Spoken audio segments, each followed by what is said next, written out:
What's up, everyone? Welcome back to NRL Fantasy Analysis. We're going to be going through a pretty big video here. It's going to be reviewing the head-to-head team for the round 22 season. It's going to be an interesting one. It's going to be ups and downs. It's going to be great parts about. Obviously, ranked pretty well, but there was a time that we were really high, which I'll show you in the rankings in a sec, and obviously fell away a little bit. But we're going to go through a little bit of that original round one team reveal video and going through that head-to-head section first, and then we'll go from there.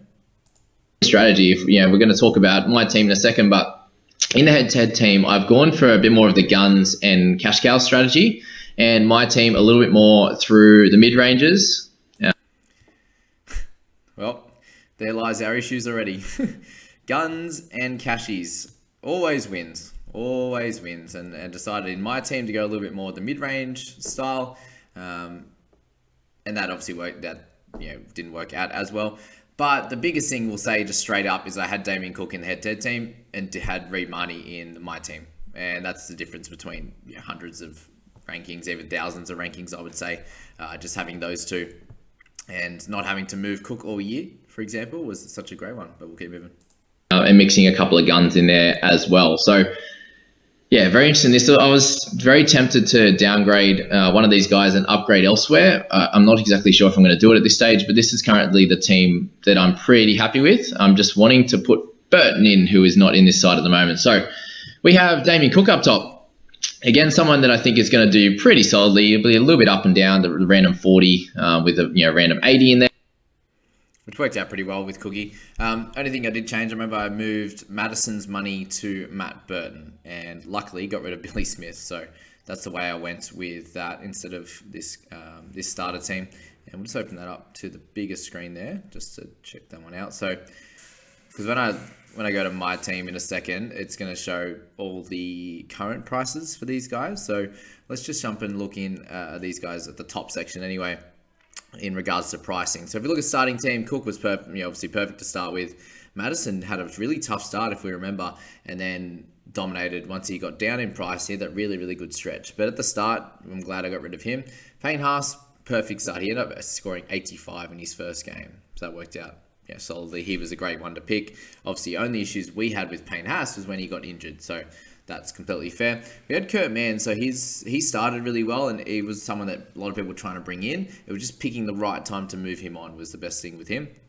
We had Tuolangi as a starter, and we saw what he did through the middle part of the year. And every time he actually got a chance to play big minutes, he did score well and he did make money. So 310 for him as a starter was a must-have, I believe. Just didn't work out perfectly, and he could have done a lot better. Crichton from the start wasn't completely ideal. He had a really tough one. Obviously, he had a pretty tough year apart from sort of the back end here. And that was that. We spoke about Ilias a little bit. Just hadn't done... The mistake we made with him is that he wasn't that superstar type of half that has a bit of flair to him. And unfortunately, the Bunnies started really poorly. So him starting poorly and the Bunnies starting that way didn't work out great, because there was a portion through the middle to back end of the season when they started playing better that he was averaging mid 40s, and a 300k anywhere around that 35 to 40 mark would have made him plenty. And unfortunately, we just didn't get that at the start. So he wasn't going to be that flashy guy that could get a 50 or 60 in one crack in some of these early games, but unfortunately that was kind of where we're at with Lockie. Benny Hunt, he actually started perfectly. He couldn't have asked for a better start. That's why I started pretty good. It was Damien Cook, Ben Hunt, and Payne Haas was the great options to kick it off. But he obviously fell away through the rest of the year. But him being priced under 50 was, I think, a little bit undervalued, and it was for the first part. He absolutely killed it. Dragons just haven't been as great, and his missed tackles are a bit of an issue. So that's that top section in the mains. I think very fair to have all those guys in at that point. Bullymore at 330 was an interesting one. Just if you're basing it off his scores for the Broncos, he had a really good PPM. What we saw early in that first game, apart from that try, he was pretty poor in his PPM, and then minutes started to fall away a bit, and just wasn't the same player as he was at the Broncos. And on an edge wasn't his type of role, which, again, just had to look and see that early. Randall was perfect. Schneider was perfect. Walters did his job. He wasn't amazing, but did his job. Isaac Tungo picking a cheaper centre that has dual position in the edge in a great team for someone that has talent was always going to be a great call. And Max King was a must-have. So I think overall we did pretty good there. We can see Jack Bird in this section as well. with him there, he was okay without being spectacular, did his job, and we saw as got later in the year, he ended up being a really, really good player. So that's kind of more what we were expecting or hoping was what happened later in the year. Just didn't happen as much, but it wasn't a mistake. Let's just say that. It just didn't get the extra value that we would have hoped for, that we got out of. Aiken got a little bit more value out of him for sure, and you could have held him the whole year. But let's skip through a little bit further. To average around that 60 mark, but he's someone you could see about to have someone like Xavier Coates. Let me know what you think on that one. Which one you think would be better? But yeah, we have to get a little bit of time. It's 7 hours until lockout. Not Xavier Coates. Will be a little bit less by the time this is posted. Madison, Payne Haas is captain as well, and also Kurt Mann in the mid. So it's very strong mids, which is pretty cool, along with the strong hooker. Edge, we get a gun in Angus Crichton, so really high on him. Obviously, a slightly down year last year, but has the dual position. Is going to be super consistent on that left edge for the Roosters. Won't have to run out of the line as much, do as much in that sense. They had 2 pretty average years in a row then, which is something to think about for next year. Like, for him, his gun. Scored way better in years past than he did the last 2 years, so very interesting. What we see now, we've got all the rest of them. So we've got Nicho Hynes, Stephen Crichton, obviously Paps. Paps was an interesting one, just, obviously spending a bit on him. He was fine. When he was doing well, he had games where he absolutely killed it. Multiple tries and smashed it out there. And then emergency, Sean Russell actually started really well, so that was a good one. Luke Thompson as well, starting at 220 was a no-brainer. Starting with him was great. He ended up scoring mid-30s for a bit, and I think my team might end up trading him in, for example. But you can see here why I started well, for example. So let's jump back out of here, and we'll look at my ranking. My overall ranking history.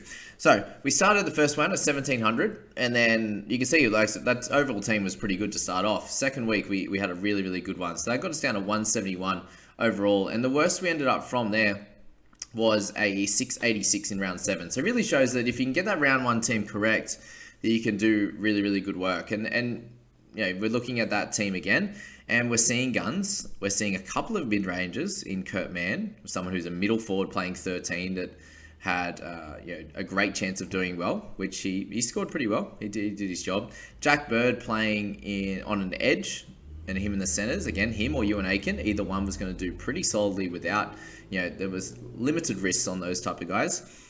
If we look at some of the other ones, obviously the cheaper guys is the ones you can get right or wrong. Didn't go with Madison, went with Matt Byrne, who ended up fine in that one. But really, other than that, I'm just going for cheapies. So everyone on the bench was cheapie, which is great, 350 or below. And majority of them worked out well. And if they didn't, you could straight swap them for a cheap guy. The one we did miss was Josh King, for example. He was one of the other cheap guys that we could have selected him over Bullymore and potentially a safer role, but we weren't exactly sure at that time. We knew Bullymore had scored well. Josh King had done okay at the Knights, but him in a Storm system in the middle for a guy that's a nut trucker and more of a tackler, for example, that obviously worked out well for those that picked him up. That was probably the main mistake in this team. Was going there, and I went for a little bit of value in Hunt when I could have, spent up a little bit more. And you can see here gone for a DCE, obviously, but that would have dropped, a mid-range or elsewhere or something like that. So, generally picked pretty well on this side. Replaced Brent Smith for someone, which we'll have a look at in a sec. But you can see why the team did well. Anyway, I think that is good. So then from there, just overall rank went from 666 down to 250, down to 26 in 2 weeks, which was crazy. And then the best overall rank we had was 18, and sat between 18 and 31 between that 4 weeks. And then we made a few mistakes in trading, which we'll have a look at. But having started so well, we didn't have to make a trade until round 3. And that was when Crichton, I believe, had some... Did he get injured in the end? Not exactly sure. He just wasn't... No, he was scoring poorly at that point. So we decided to move him on and go for Ewan Aiken, who had a couple of decent weeks. And that ended up being a good trade. We'd obviously keep him for the majority of the year until round 15. We moved on from him. So just looking generally at the trade history, and then we'll go through what those teams looked like week-to-week basis. But...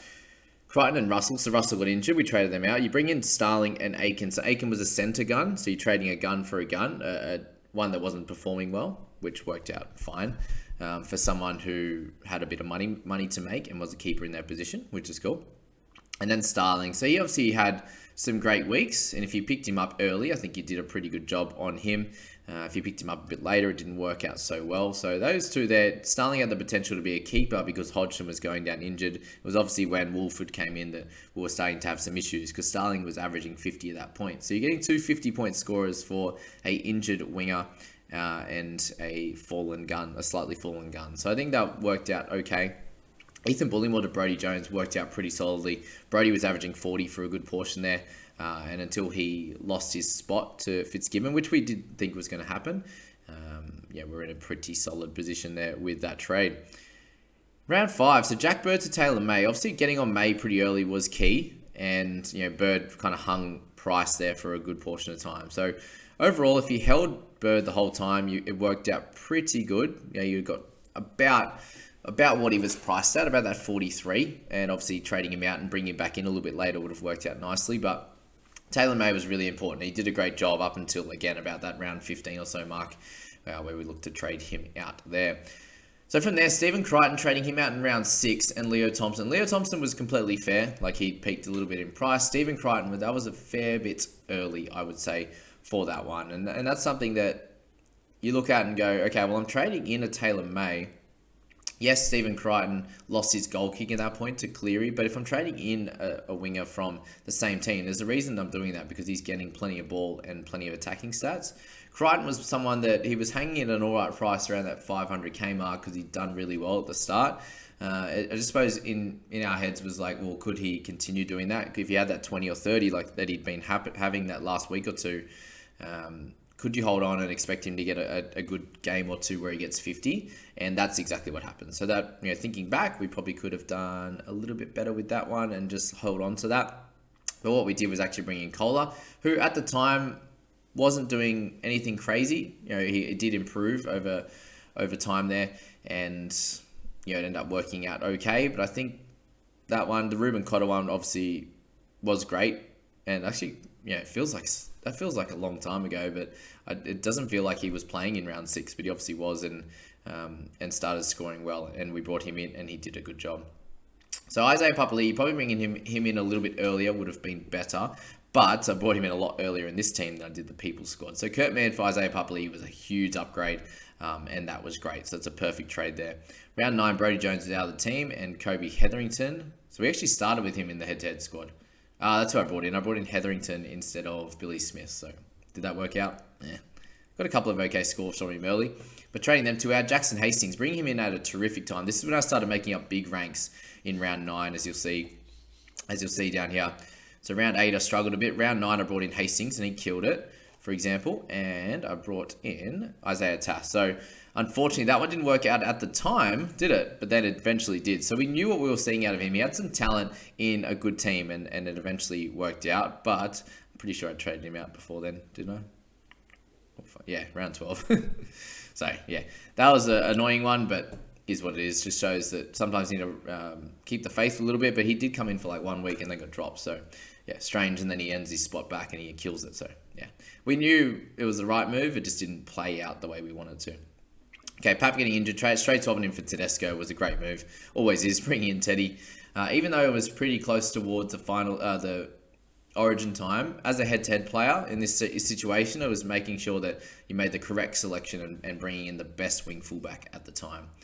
Chris Randall trading out to that point was completely fine, and Brad Schneider, again, he did a great job all the way up till round 11, so thank you for Schneids. To bring in Nat Butcher and Mr. People, so he also had an opportunity to get some time in that Jacob Host position, and it just didn't work out that way. Again, took a little bit of a punt on that one. He was pretty cheap, obviously, but taking that opportunity to try and bring him in that time, because he did have a great PPM, and he will be someone that gets an opportunity at some point in the next few years, but this time it just didn't work out for us. Nat Butcher did great for a few games, and then happened to get like 40 minutes in a couple of games and play some 13. It was a bit of a strange one, and then obviously everyone's bringing him back in at the end of the year. So again, just another one that just could have worked out a bit better than it did, and I'm pretty happy with the majority of these trades, to be honest with you, and that shows why we ranked so well. Isaiah Tasser, trading him out at that time made sense, but obviously later on it didn't. And Tuolangi as well, he got moved to the bench, played a couple off the bench there, and was getting very limited minutes and very limited points, so he's going to lose a lot of the value that he created. So trading him out was the way to go. Bringing in Tohu Harris at that time was a good one, and it didn't work out too well eventually. But Jacob Carraz had some great scores and made some good cash as well. So I think we got him maybe a week late from his big score, but that was okay. In round 13, so this is obviously first week of the buys, we moved on from Ben Hunt because he started to score pretty poorly. Made sense.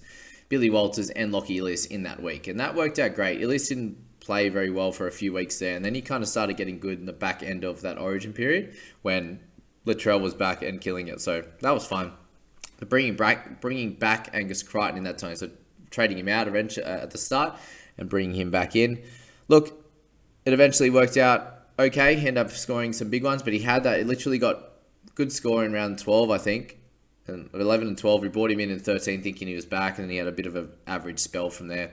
Kurt Falls had a great game in round 13, and then we ended up getting a great score from him in round 25, so that was interesting. And Ruben Garrick went on absolute tear for a bit, and then fell away, obviously, at the end of the year. So at that time, was a correct trade-in. Tom Starling, Nat Butcher being traded out, so you bring him in 11, taking him out in 14 because of the situation that they found himself in, and then trading in Carraz in 12 and trading him out in 14 would have been, looks like a mistake. Adam Reynolds was the mistake in this. Raymond Fatala-Mariner, happy enough with that trade. Ezra Mam, also happy with that trade. Bringing in Adam at that time was a play on what he'd done the first portion of the year, so I think that's pretty fair to make that decision based on that. But it didn't work out. He copped an injury to the ribs. He had a very low score in that game, and then just didn't return great until a bunch of weeks later. And then obviously Broncos fell off a cliff from there. So you can see in round 18, I traded him out, and he just copped a bunch of crappy scores. Where if I just went him, for example, instead of Reynolds, I went like Munster at that time. Copped the one miss in 17, because that's the point. I brought in Reynolds in round 14 because he's going to play in 17, whereas Munster wouldn't. Munster was the better scorer just at that point, but I can understand why I traded in for Reynolds. It's just it was going to get him for the rest of the year, and he was averaging mid-50s to 60s, and Munster was going to miss that extra game. But obviously bringing in Munster in round 18 was killer, and that dominated. But again, that is hindsight, and that is how things go in this game sometimes. Oh, God, I don't even want to look at the next couple of trades. 3 of the next 4, yuck. Okay. Ewan Aiken out. Jackson Hastings out. Okay, the Hastings one's completely fine. Ewan Aiken probably should have held. I think he was out for that week or something like that. And I was like, all right, time to trade him out. He was a keeper in the centres. Should have stayed that way. It's not like he killed it the rest of the year, but he was doing adequate work. I believe I traded in To'o that time. He was always going to miss round 17. So why? Yeah, again, I didn't bring in Munster for Reynolds in that time, but decided that To'o was at his cheapest point, and he was a good player to be able to bring in for that next week. And unfortunately, that did not work. He ended up holding him for the entirety of the season until last round, or whatever it was, entirety of the season, and just scored really poorly. So it just didn't suit him on that right-hand side. The left player, like Crichton, did a good job just because he's super, super talented and a little bit closer in. The left side always kills it. And so him moving from the left to the right was a big issue. And then he just wasn't getting the tackle breaks and stuff that he wasn't on the left-hand side. Strange. And McInnes. So McInnes was a good trade-in. Thought he'd get a few more minutes than he did, and obviously weeks like this where he gets 71, you're like, oh, happy days. But that's that. The next one's the killer. So Ruben Cotter out, which we had to. He did the hammy, which was annoying. And Isaac Tungo, again, okay, worked out fine. But trading in Tyson Frizzell, who just at that point decided to have his worst 6 weeks of his career, really, like in terms of fantasy scoring. He's been so consistent for so long. Had an awesome start to the year. Got him at a little bit of a cheaper price, just under 700k, I believe. Bring him in. Ready to smash it, and unfortunately, it just did not work out at all, and he had his shocking period of time. Jerome Hughes, bring him in round 16, thinking that he would get back to some of last year's efforts.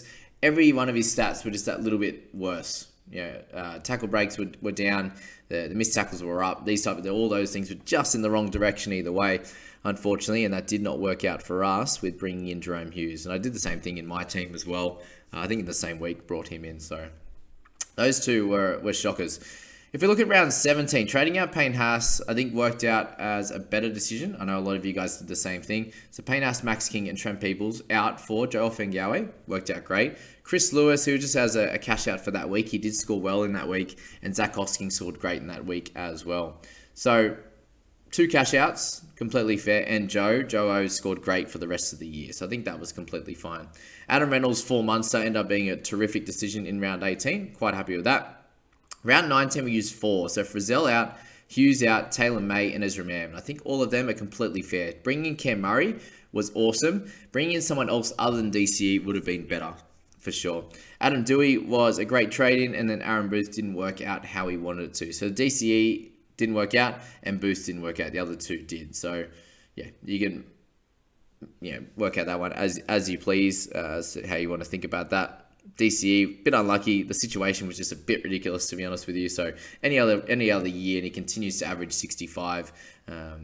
Thankfully he scored well in the last round, but yeah, from 19 basically all the way through until round 24, he didn't score very well, unfortunately. So then round 20, we lost for Tyler Mariner and also Zach Hosking. Again, bringing in Dean Mariner for 1 week. I think we needed a centre in this one because I traded out Taylor May. So see how there's the swings and roundabouts. You trade off here, and then you have to bring in, trade out a half decent player here to bring in an average player who plays 1 game, 2 games, whatever it is. And that didn't really work out in our favour. Dave Fafita had a bunch of good weeks, so I was pretty happy with that. Obviously, round 25 wasn't his best, but that's okay. That's how it is. You had to have a little bit of a risk in that one to try and win the head-to-head comps for sure. Dave Fafita's a great pod. Round 22, we left 1 week off. We went Booth to Salmon. I think that worked out okay. Obviously, losing his spot in the second last week didn't work. Then trading Ruben Garrick to O'Sullivan in the last week. We got 1 really good score, a 70, and then a 31. So overall, a 50, which was what I was hoping for him to at least average 50. So if you look at those trades, I'm pretty happy overall. There weren't too many big mistakes, and that's why we did rank at 268 or whatever we completed at. So I think we left enough for right at the back of the year as well. We were able to use basically what we had 3 and 13, 3 and 14, 2 and 15, 2 and 16, 3 and 17. And then 118, 419, 220. So really pump those trades through that period just to try and get the best team possible. Obviously, a few of them didn't work out. We talk about Reynolds, we talk about Frizz, Hughes, DCE didn't work out. So there's 5 guys of guns that we looked to bring in that didn't work out.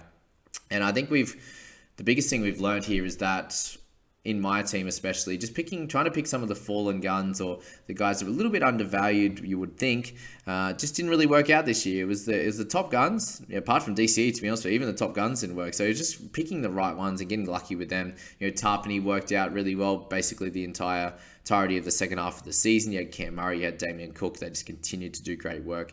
Cam Munster was great.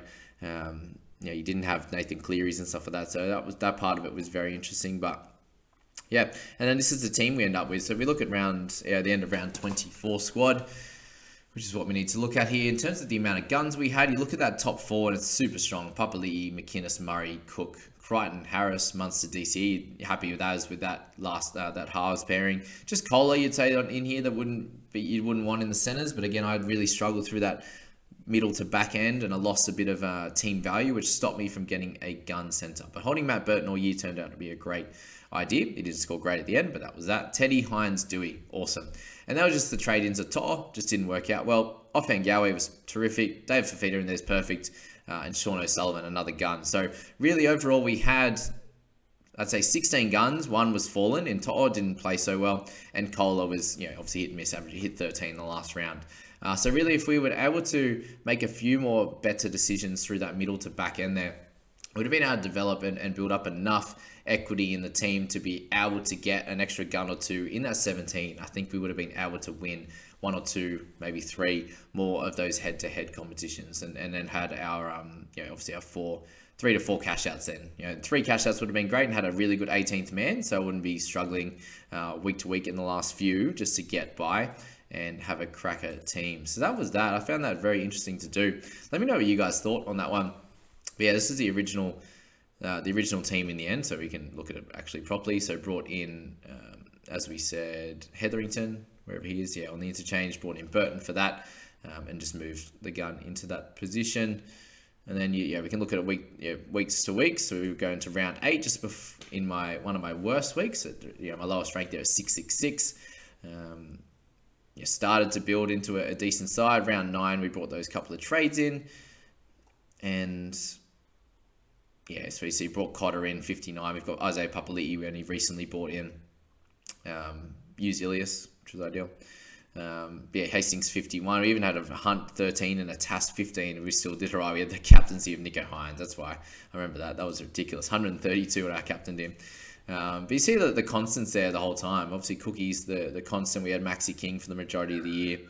Hunt was there for a long time. Nico Hines there all year. Burton there all year.